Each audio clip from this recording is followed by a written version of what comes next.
संभल की एक बार हम बात कर लेते हैं। संभल पश्चिमी उत्तर प्रदेश की बाकी सीटों से अलग है। इसकी बड़ी वजह यह है कि यहाँ पर MY यानी कि मुस्लिम यादव समीकरण, हालांकि अखिलेश यादव तो MY की अब बात ही नहीं करते, वो तो अब PDA की बात करते हैं।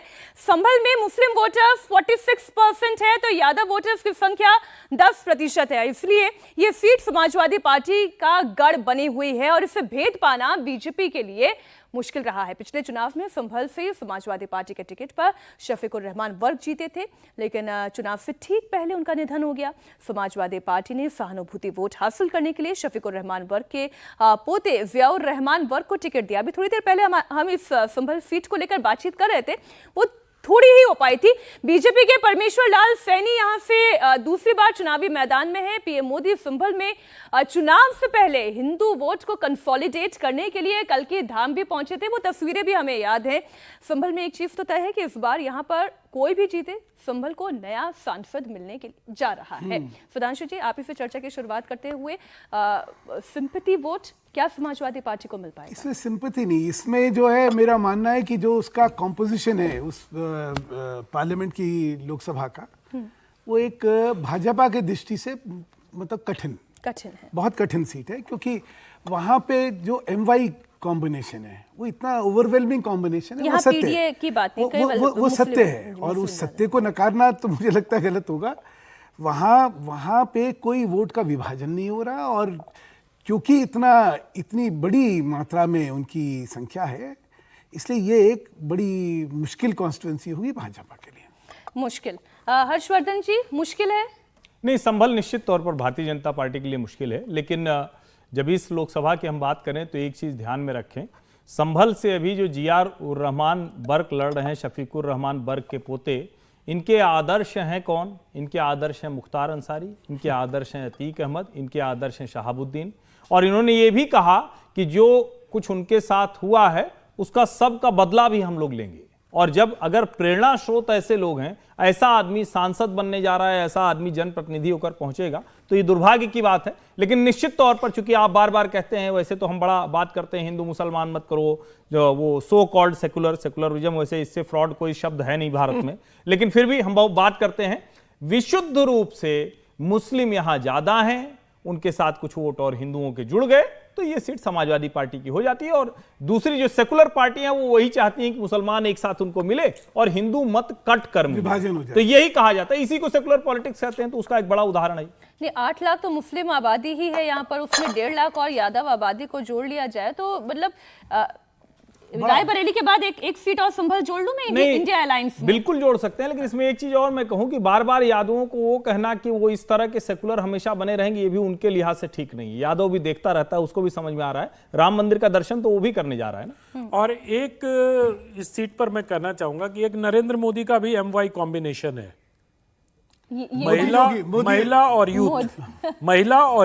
अच्छा, महिला और यूथ जो नरेंद्र मोदी का MY कॉम्बिनेशन है, क्योंकि मुस्लिम महिलाओं ने कल जिस प्रकार से अमेठी से मुखर होकर ये कहा कि हमको भारतीय जनता पार्टी ने बहुत सारी चीजें दी हैं, इसको हमें इस चुनाव में अकाउंट फॉर करके चलना होगा कि मुस्लिम महिलाएं उनके वोटिंग का पैटर्न क्यों रहता है। क्योंकि याद कीजिए, एक बड़े पोलस्टर हैं प्रदीप गुप्ता जी ने, उन्होंने कुछ दिन पहले कहा था कि एक विशेष कम्युनिटी की महिलाएं अपने समाज के पुरुषों के विपरीत वोट डाल रही है। मतलब ट्रेंड ऐसा है कि जो मुस्लिम समाज का व्यक्ति है वो जिधर वोट डाल रहा है, महिलाएं उसके विपरीत डाल रही हैं।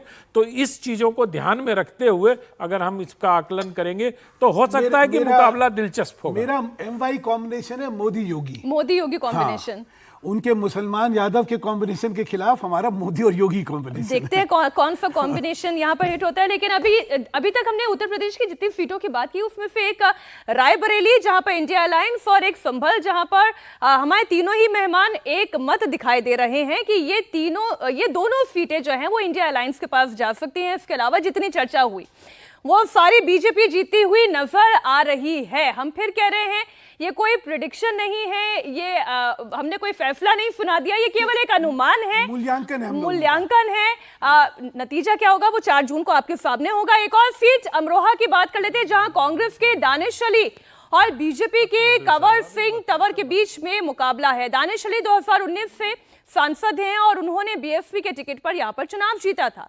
लेकिन चुनाव से ठीक पहले कांग्रेस में वो शामिल हो गए। इसके बाद बीएसपी सुप्रीमो मायावती ने उन पर विश्वासघात का आरोप लगाया। अखिलेश यादव और राहुल गांधी दानिश अली के समर्थन में साझा रैली कर चुके हैं। अमरोहा में बीजेपी के टिकट पर कंवर सिंह तंवर तीसरी बार मैदान में है। तंवर ने 2014 का चुनाव जीता था। 2019 में दानिश अली 63,000 वोट से हार गए थे। इस बार तंवर के समर्थन में पीएम मोदी भी रैली कर चुके हैं।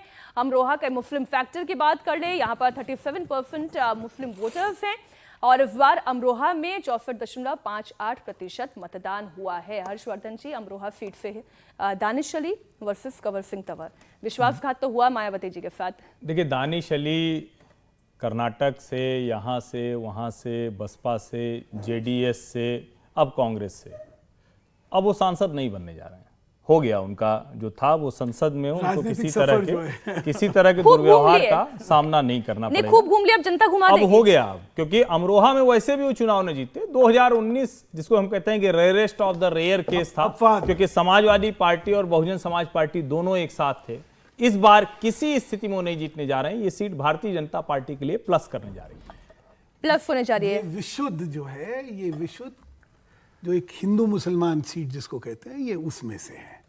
मैं गढ़मुक्तेश्वर जो है वहाँ पे एक हम लोगों का अपना एक बड़ा धार्मिक परिसर है, इसलिए मैं उस क्षेत्र को व्यक्तिगत तौर पे बहुत जानता हूँ। बहुत सुंदर जगह, मैं गई हूँ गढ़मुक्तेश्वर। हाँ, वहाँ पे तो दानिश अली क्या था पिछली बार, क्योंकि बासपा से लड़े थे। तो जो मैंने आपको बार बार बताया कि वेस्टर्न यूपी में कॉम्बिनेशन जो है उसमें दलित वोट का कंसोलिडेशन मायावती के पक्ष में एक बड़ा कंसोलिडेशन है। उसका फायदा लेते हुए दानिश अली पिछली बार जीत गए थे। लेकिन अब की बार क्योंकि ये विभाजन है और जैसा मैंने आपको कहा कि ये विशुद्ध हिंदू मुसलमान सीट है, यहाँ पे खौफ, गुंडाई का खौफ हमेशा चलता था, क्योंकि साम्राज्य चलता था गुंडाई का। तो इसलिए जब भी चुनाव हुआ है उसमें वहाँ मत विभाजन धर्म के की लाइंस पे हुआ है। और अब की बार क्योंकि जो एक दलित वोट मायावती के साथ जुड़ा हुआ है वो उनके पास जा रहा है, और ये अब की बार बसपा से ना लड़के अब की बार कांग्रेस से लड़ रहे हैं, जो कि जहाँ पे कांग्रेस का अस्तित्व ही नहीं है। तो इसलिए ये चुनाव तो एक तरफा चुनाव है। लेकिन एक बात बताइए सर, ये तो मस्कट हैं दोनों जो यूपी के लड़कों का, मतलब यूपी के जो दो लड़के हैं, दोनों ने प्रचार किया, दोनों ने प्रचार किया। और भाई दोनों के मस्कट हैं ये इस चुनाव में, इस गठबंधन का चेहरा भी हो सकते हैं, क्योंकि जब पार्लियामेंट में विवाद हुआ था तो इनको लेकर दोनों बड़े उत्साहित हो गए थे। अब फोटो वगैरह अच्छी आई थी और मिलने घर तक गए थे राहुल जी इनके।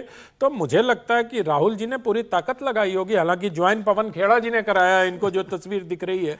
तो बेचारे पता नहीं, रमेश बिदुड़ी की सीट जरूर खा गए ये। अपना तो जीत पाएंगे नहीं, जीत पाएंगे, लेकिन नुकसान जरूर कर गए रमेश बिदुड़ी का टिकट कटाई मैं नहीं मानता। हो सकता है उसके लिए कुछ और दिल्ली पॉलिटिक्स वाली प्लानिंग हो सकता है उसके लिए कोई दिल्ली पॉलिटिक्स वाली प्लानिंग हो।